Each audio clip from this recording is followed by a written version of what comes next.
The sheriff arrived at our family home with an eviction notice signed by my own brother, giving me 30 days to vacate the house I'd been caring for our sick mother in for 3 years. But when we stood before that judge 6 months later, my brother's smug smile vanished as the gavel came down because he had no idea I'd been secretly recording every conversation, every threat, and every lie he'd told to steal our mother's inheritance while she was fighting for her life. The recording that destroyed him wasn't even intentional. It was my old phone sitting on the kitchen counter, accidentally capturing the moment my brother David laughed about how easy it was to trick our confused mother into signing away her rights. She doesn't even remember what she had for breakfast, he told his wife Jessica, but somehow she's supposed to make financial decisions? Please. What my brother didn't expect was that his greed wouldn't just cost him his inheritance, it would cost him his career, his family, and 2 years of his freedom. Because sometimes the people who think they're the smartest in the room are actually digging their own graves. To understand how my own brother could betray our family so cruelly, you need to know about the golden child, the caregiver, and the promise that should have protected us all. My name is Emma, and I'm 32 years old. 3 years ago, I made the hardest decision of my life. I quit my teaching job to move back home and care for our mother, Margaret, who was diagnosed with Alzheimer's disease. It wasn't an easy choice. I loved teaching, I had my own life, my own plans, but Mom needed someone, and I was the only one willing to make that sacrifice. My older brother, David, he's 35, a successful real estate lawyer making over $200,000 a year. He lives in a beautiful suburban house with his wife, Jessica, and their 2 kids. David was always the golden child, the one who went to law school, the one who made our parents proud with his career success. I was just the dreamer, the teacher who never quite lived up to her potential. But here's the thing about golden children. They're great at being successful when it's convenient, but when real sacrifice is required, that's when you discover who they really are. When Mom was first diagnosed, David visited exactly twice. Both times, he stayed for maybe an hour, made some comments about how difficult the situation was, and then went back to his comfortable suburban life. He never offered to help with care, never offered to contribute financially, never even called to check on Mom's condition. Meanwhile, I was there every single day, helping Mom with her medications, taking her to doctor's appointments, managing her increasingly complex needs. I watched my savings disappear as I survived without income. I watched my social life vanish as caregiving became a 24-hour responsibility. I watched my career slip away while I did everything I could to keep Mom safe, comfortable, and loved. Our mother's house is worth about $800,000. It's been in our family for 40 years, and it's where Mom feels most secure. In her lucid moments, she'd squeeze my hand and say, "Emma, I don't know what I'd do without you. This house, everything I have, it's for you. You're the one who stayed."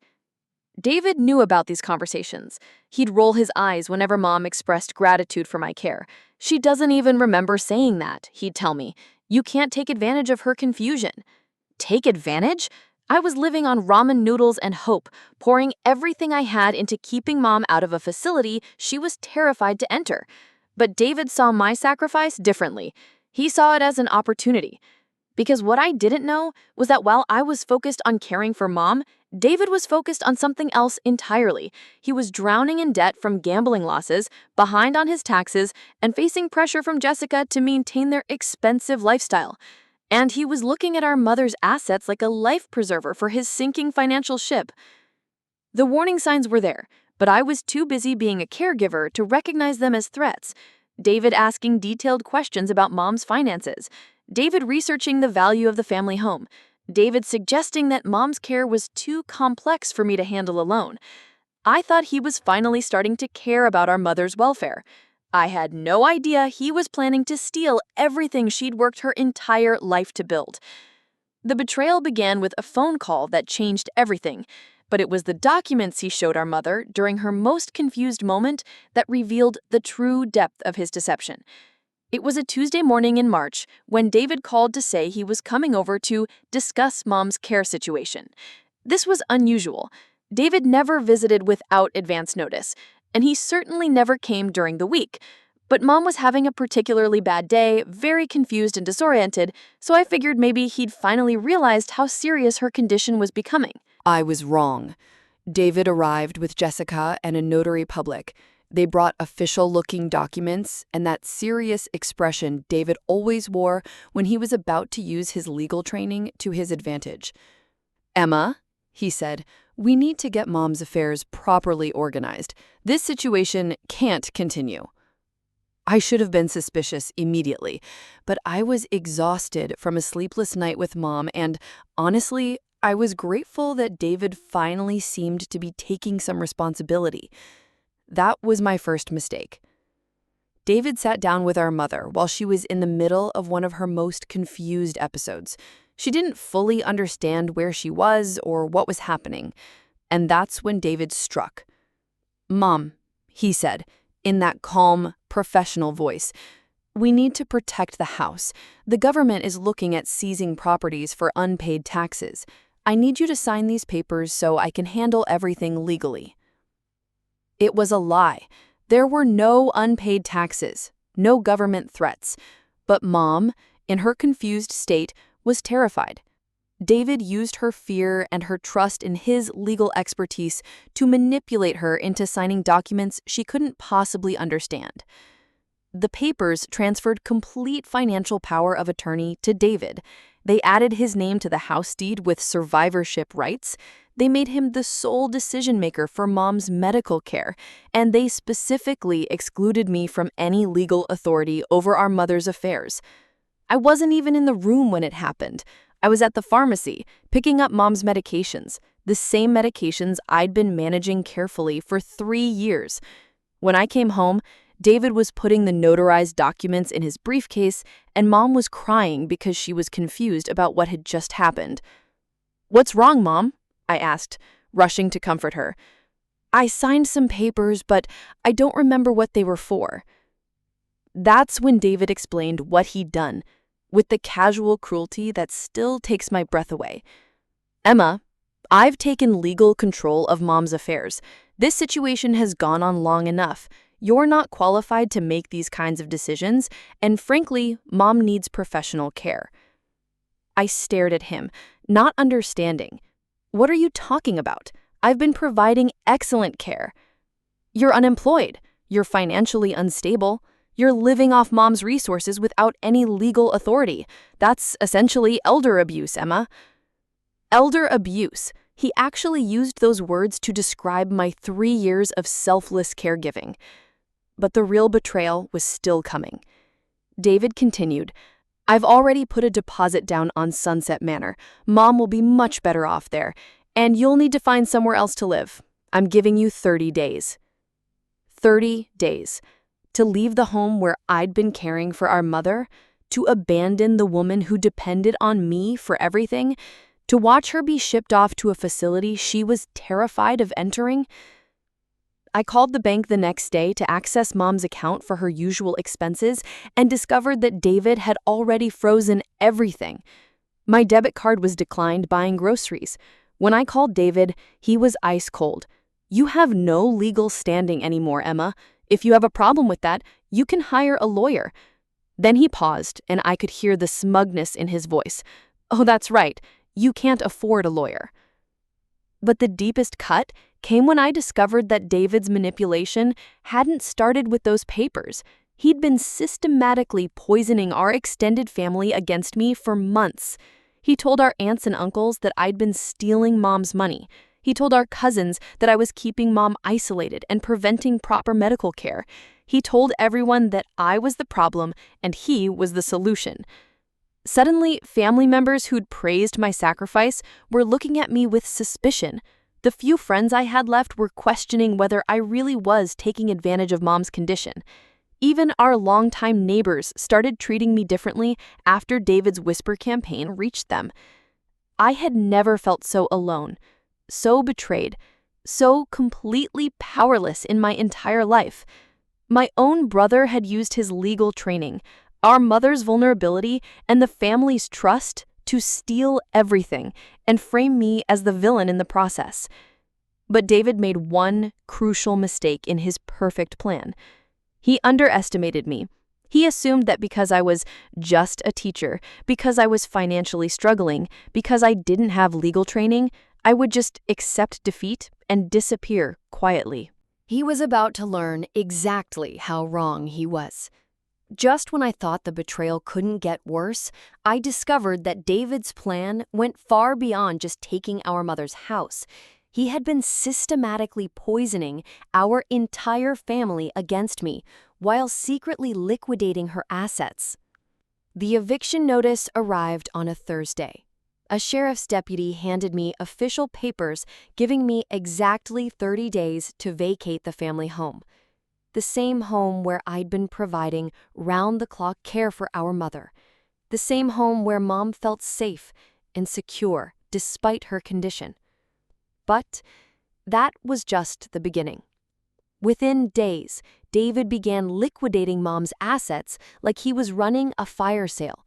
Her investment accounts closed and transferred to accounts I couldn't access. Her jewelry collection that she'd been saving to pass down suddenly missing from her bedroom. Her car sold to a dealer without any consultation with me or Mom. And every move was technically legal because of those documents he'd manipulated her into signing. David also started doctor shopping for our mother. He fired Dr. Rodriguez, who had been treating Mom for years and knew her case intimately. He hired new doctors who didn't know Mom's medical history, didn't understand her specific needs, and were more than happy to recommend expensive facility care rather than deal with complex home management. The medication changes alone were devastating. Dr. Rodriguez had spent months finding the right combination to help with Mom's symptoms while minimizing side effects.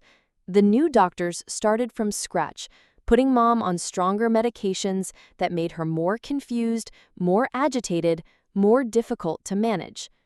It was like watching David systematically destroy every support system that had been keeping Mom stable and happy. But the worst part was discovering why David was doing this. Our neighbor, Mrs. Chen, who had been watching the family drama unfold with growing concern, pulled me aside one afternoon with information that changed everything. "Emma," she said quietly, "I don't think your brother is who you think he is." She'd been doing her own investigation, and what she discovered was shocking. David wasn't the successful, stable professional he appeared to be. He was drowning in gambling debts. He owed money to casinos, to credit card companies, to private lenders. His law firm was investigating him for irregularities with client accounts. Jessica was threatening divorce because their financial situation was so desperate. Mom's assets weren't just convenient for David, they were essential for his survival. Mrs. Chen had also been documenting something else: David's absence throughout Mom's illness, and my constant presence. She had photos of me taking Mom to medical appointments, helping her with daily activities, maintaining the house and yard. She had timestamps showing David rarely visited, and when he did, he stayed for less than an hour. That man hasn't been a son to your mother, but you've been everything she needed. Don't let him convince anyone otherwise. Her validation meant everything, but it also revealed how dire my situation really was. David wasn't just stealing Mom's assets, he was destroying her health and well-being in the process. The stress of the family conflict was accelerating her cognitive decline. She was having more frequent episodes of confusion and agitation. She was losing weight because she was so upset about the changes David was forcing, and I was powerless to stop any of it. The facility David had chosen, Sunset Manor, was one of those expensive places that looks beautiful in the brochures but warehouses patients with minimal individualized care. It would cost $8,000 a month, conveniently consuming most of Mom's assets while generating substantial kickbacks for referrals. The irony was suffocating.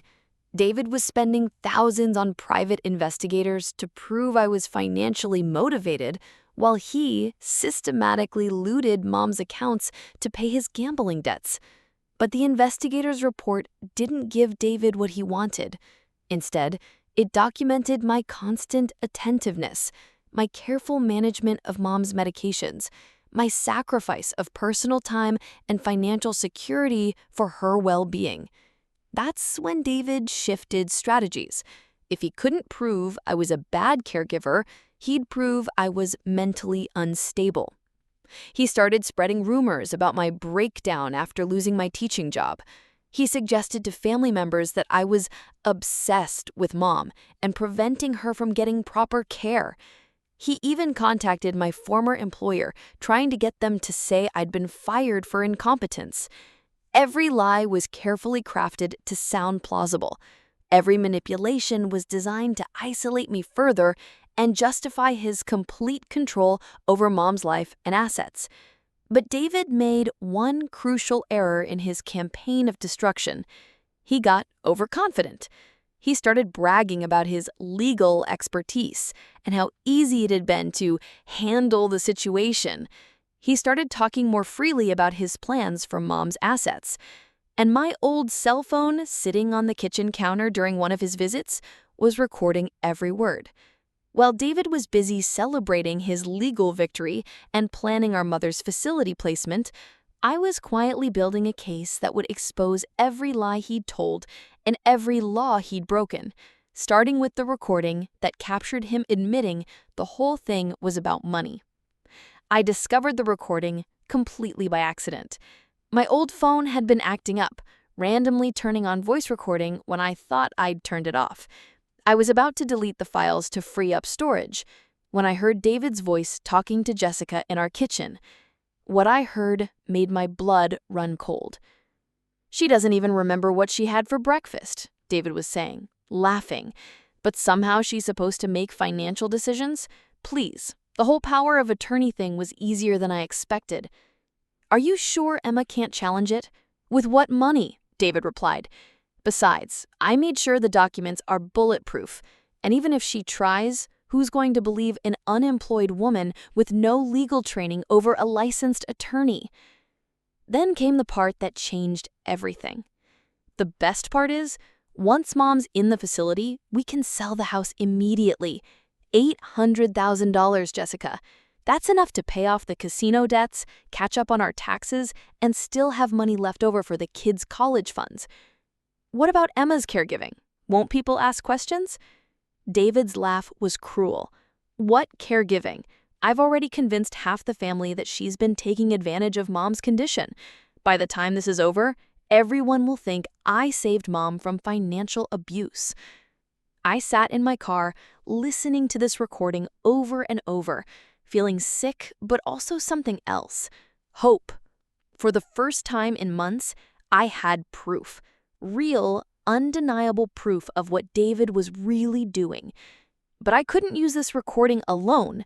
I needed more evidence, more witnesses, more documentation. I needed a case so solid that David's legal training couldn't wiggle out of it. That's when Mrs. Chen introduced me to Sarah Martinez. Sarah was an elder abuse attorney who worked with a legal aid organization. She specialized in cases where family members exploited vulnerable relatives, and she was willing to take my case pro bono after reviewing my initial evidence. "Emma," she said after our first meeting, "this isn't just inheritance theft. This is systematic elder abuse, fraud, and possibly criminal misconduct. If we do this right, your brother won't just lose his power of attorney, he could lose his license and face criminal charges." Sarah helped me understand what we needed to build an unbeatable case. Financial records showing David's gambling debts and suspicious transactions, medical evidence proving Mom's care was better under my management, witness testimony from neighbors, doctors, and service providers who'd observed the family dynamics. But most importantly, we needed to establish Mom's true wishes during her lucid moments. I started carrying a small recording device whenever I spent time with Mom. During her clear periods, and she still had many, I would gently ask her about her preferences for care, her feelings about staying home versus going to a facility, her gratitude for my caregiving. The recordings were heartbreaking and beautiful. In her own words, Mom expressed how safe she felt at home with me, how terrified she was of being sent away, how she didn't understand why David was making decisions without asking her. Emma takes such good care of me. I don't know why David thinks I need to go anywhere else. This is my home. You're my daughter. I want to stay here with you. While I was gathering evidence, Sarah was building our legal team. She recruited a forensic accountant who worked pro bono for elder abuse cases. She found a geriatric willing to evaluate Mom's care and testify about the quality of home-based versus facility care. She even got a former law enforcement officer to investigate David's financial situation. What we discovered was devastating for David's case. The forensic accountant traced David's gambling losses over the past 2 years, over $300,000 in casino debts, plus interest and penalties. He'd been borrowing against his firm's client accounts to cover losses, which was not only unethical, but potentially criminal. His house was in foreclosure proceedings that he'd hidden from Jessica. The geriatric reviewed Mom's medical records and was shocked by the medication changes David's new doctors had made. These changes serve no medical purpose, she told Sarah. They actually make the patient more confused and harder to manage. The only reason to make these changes would be to justify facility placement. But perhaps most importantly, we discovered that David's manipulation of Mom's signing of the legal documents might have been illegal. Sarah found case law showing that obtaining legal signatures from someone in a confused state, especially using false information about government threats, could constitute fraud and coercion. As we built our case, I had to be incredibly careful.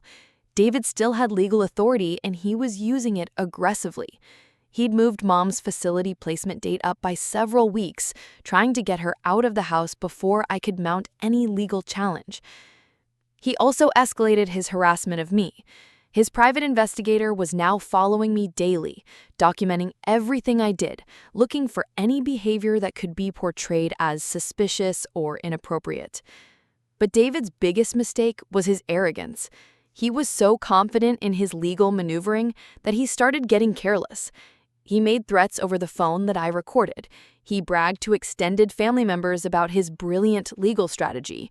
He even mentioned to colleagues at his law firm about handling a difficult family situation in ways that raised ethical red flags. Sarah coordinated everything perfectly. We filed multiple legal challenges simultaneously: a petition to revoke David's power of attorney, a guardianship application for me, a request for emergency injunctive relief to prevent facility placement, and a formal complaint with the State Bar Association about David's professional misconduct. We also submitted our evidence to the district attorney's office for consideration of criminal charges. The hearing was scheduled for exactly 1 week before Mom's forced facility placement. David would walk into that courtroom thinking he was defending a simple family dispute. He had no idea he was walking into the complete destruction of his professional and personal life. The night before the hearing, I sat with Mom during one of her clear periods. "Tomorrow we're going to court," I told her. "I'm going to make sure you can stay home where you want to be." She squeezed my hand and smiled. "I knew you'd take care of me, Emma. I knew you wouldn't let them send me away." That's when I knew we were going to win. The day we walked into that courtroom, David strutted in wearing his most expensive suit, confident that his legal expertise and forged documents would destroy me forever. But when the judge heard that recording of him laughing about tricking our sick mother, his arrogant smile crumbled into the face of a man who knew his world was about to collapse. The courtroom was packed. Word had gotten out about the case. Local media was covering it as an elder abuse story, and half our extended family had shown up to see how the drama would unfold. David's confidence was visible from across the room as he sat with his high-priced legal team, occasionally glancing at me with what I can only describe as pity. He thought he was about to watch me humiliate myself in front of everyone who mattered. Judge Patricia Williams called the court to order, and David's attorney immediately launched into their strategy. They painted me as an unstable, unemployed woman who had isolated our mother and prevented proper medical care. They emphasized David's professional credentials and legal expertise. They insisted that Mom's facility placement was not only appropriate, but urgently necessary. Your Honor, David's attorney said, Mr. David Chen is a respected member of the bar who has taken the difficult but necessary step of protecting his mother from an increasingly problematic family situation. His sister Emmer has been living off their mother's resources while providing inadequate care that has actually accelerated the patient's decline. It was a polished, professional presentation. David nodded along, occasionally whispering to his attorney, playing the role of the concerned son forced to make tough decisions. Then it was our turn. Sarah Martinez stood up with a stack of evidence that took 2 paralegals to carry.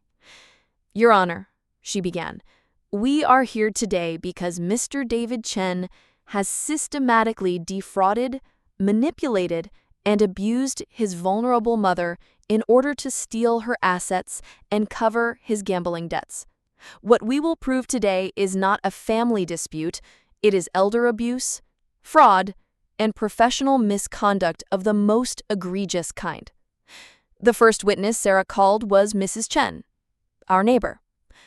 She testified about 3 years of watching me provide dedicated, loving care while David remained absent, except for brief, infrequent visits. In 3 years, Mrs. Chen said, I saw Emma take Margaret to dozens of doctor appointments, help her with daily activities, maintain the house and yard, provide companionship and comfort. I saw David visit maybe 10 times, and never for more than an hour. David's attorney objected, claiming neighbor testimony was irrelevant, but Judge Williams overruled. The quality of care provided is absolutely relevant to this case. Then came Dr. Rodriguez, Mom's original physician. His testimony was devastating for David. Margaret Chen was doing remarkably well under Emma's care, he testified.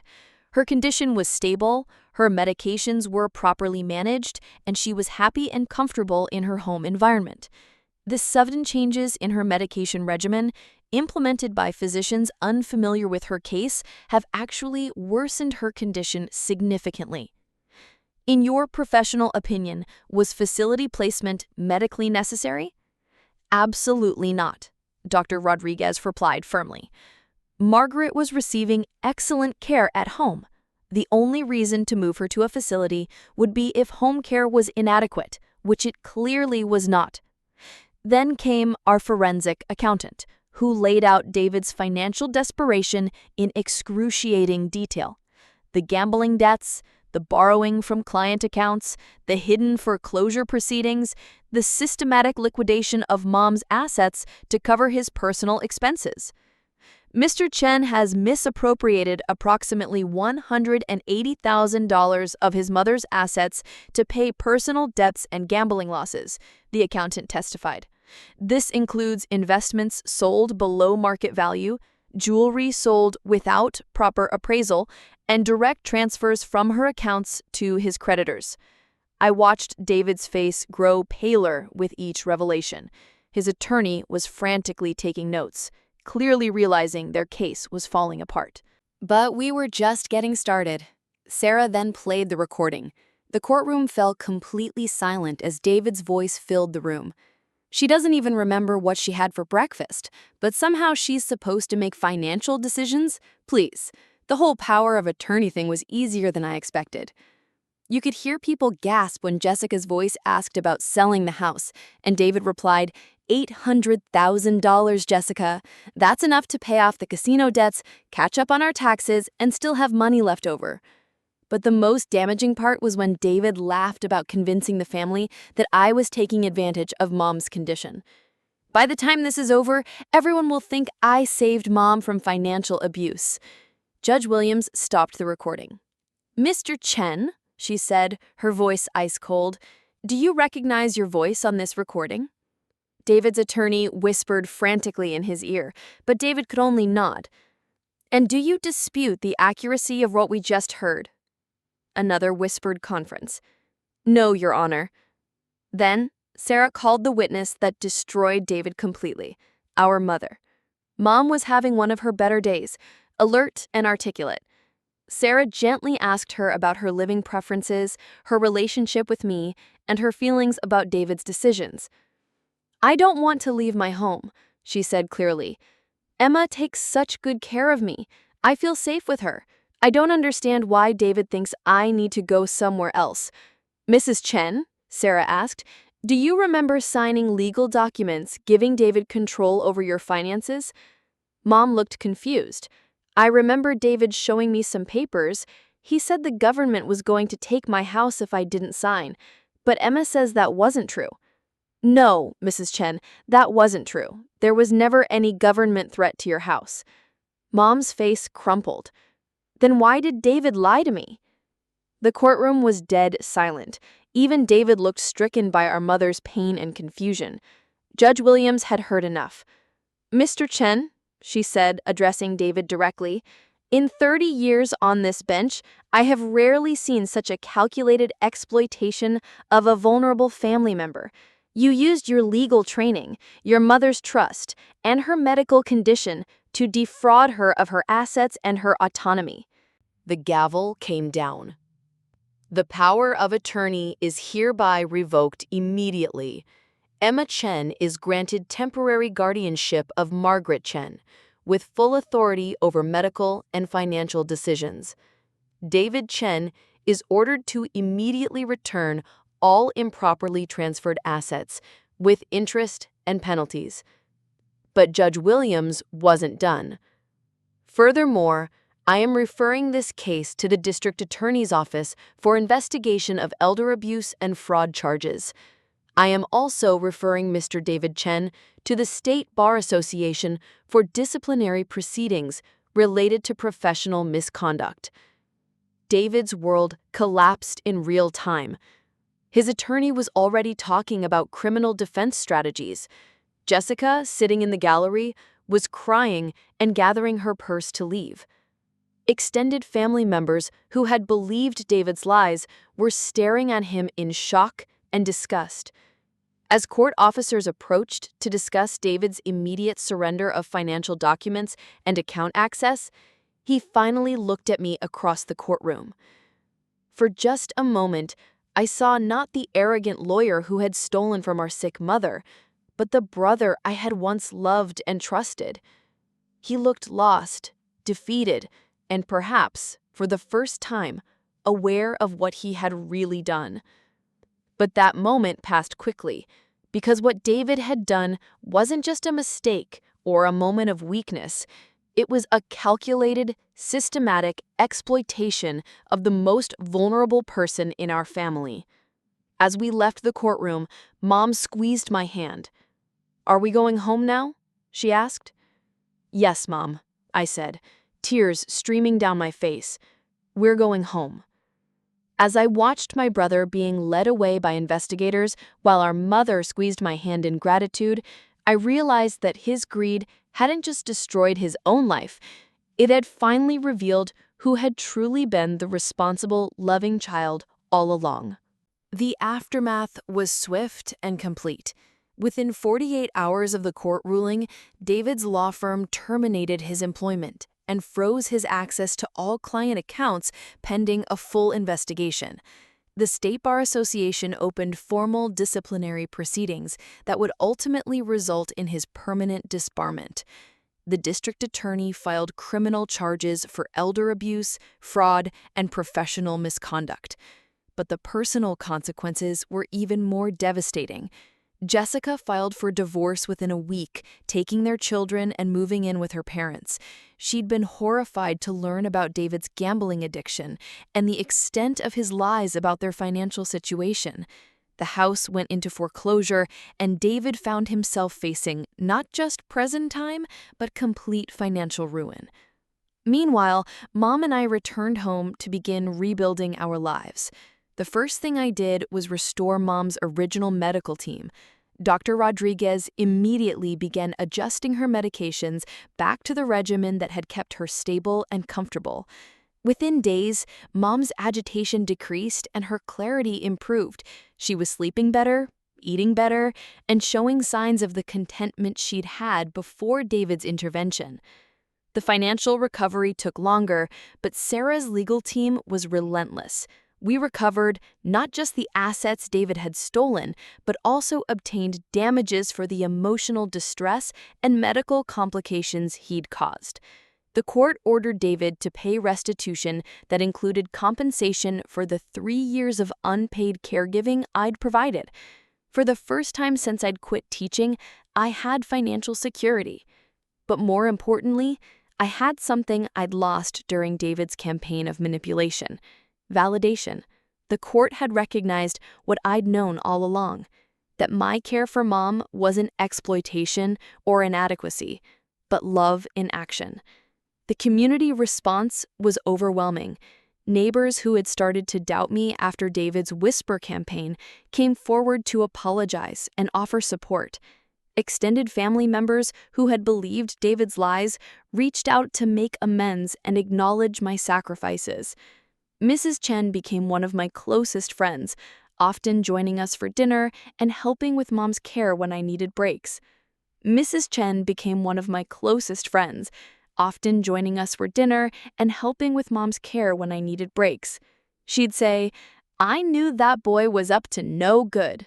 But you, Emma, you have the heart of a true daughter." 6 months after the trial, David was sentenced to 2 years in state prison for elder abuse and fraud. I attended the sentencing hearing, not out of vindictiveness, but because I wanted to see justice completed. David looked broken as he stood before the judge for sentencing. His expensive suits were gone, replaced by a standard jail uniform. His confident demeanor had been replaced by something I'd never seen in him before: genuine remorse. "Your Honor," he said during his statement, "there is no excuse for what I did to my mother and sister.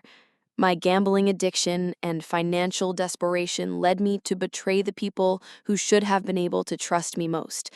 I destroyed my family, my career, and my integrity for money that was never rightfully mine." He turned to look at me in the gallery.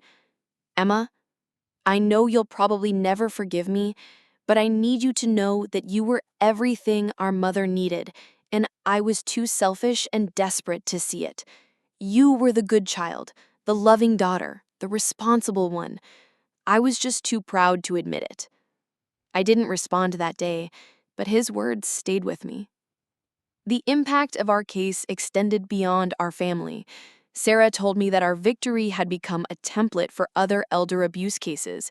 The recorded evidence, the financial forensics, and the witness testimony had created a blueprint for prosecuting family financial exploitation.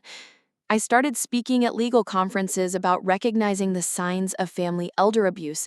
I testified before the state legislature about strengthening protections for vulnerable adults and family caregivers. I even consulted on similar cases, helping other families navigate the legal system when trusted relatives became predators. But the most meaningful change was personal. Mom and I settled into a routine that honored her dignity and my dedication.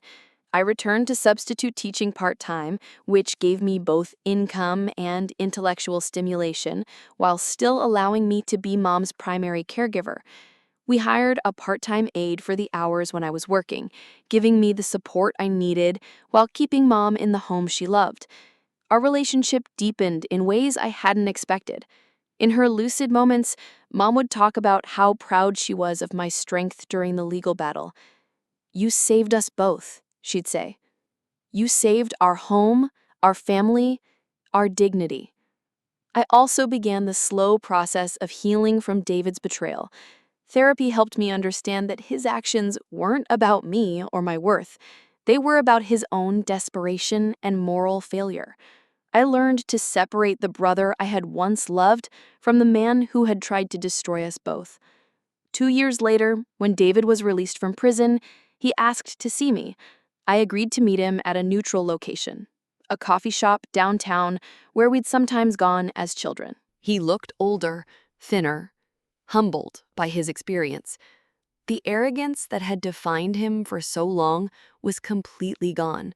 replaced by something I'd rarely seen in David: genuine humility.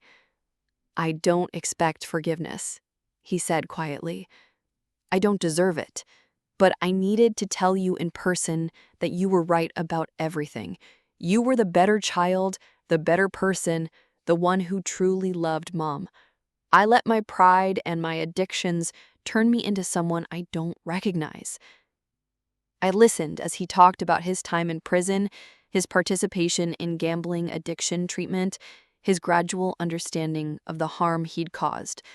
He'd lost his career, his marriage, his children's respect, and his financial security. But perhaps most painfully, he'd lost the relationship with the mother he'd exploited. "Mom doesn't want to see me," he said, tears in his eyes. "I can't blame her. I stole from her, lied to her, tried to take away the daughter who actually cared for her. I destroyed her trust in her own son." I didn't offer easy reassurance or quick forgiveness. The damage David had done was too deep, too systematic, too cruel.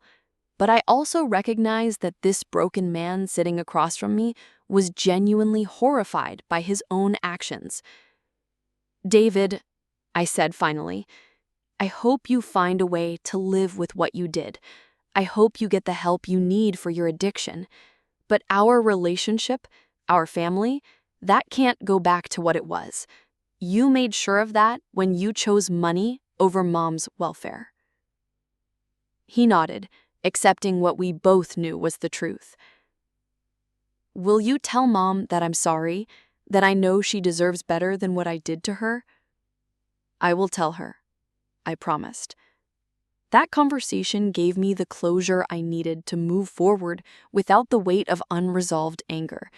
David would have to live with the consequences of his choices, but I didn't have to carry the burden of hating him. Today, 3 years after that terrifying eviction notice arrived at our door, Mom and I are thriving. She's 70 now, and while her Alzheimer's has progressed, she's comfortable, loved, and safe in her own home.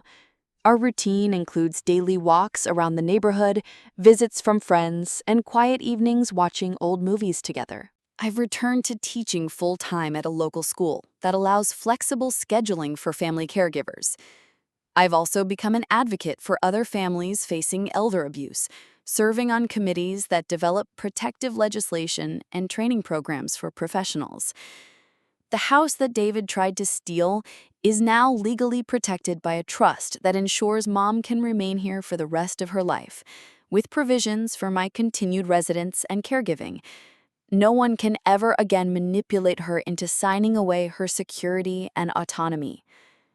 David works at a warehouse now, living in a small apartment and trying to rebuild some relationship with his children. He pays restitution monthly, though it will take him decades to fully repay what he stole. He's barred from any position of financial authority and prohibited from contact with vulnerable adults without supervision.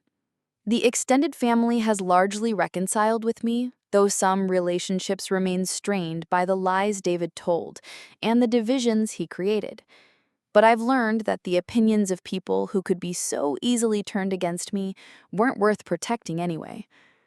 Mrs. Chen still comes for dinner every Sunday, and she and Mom have become close friends.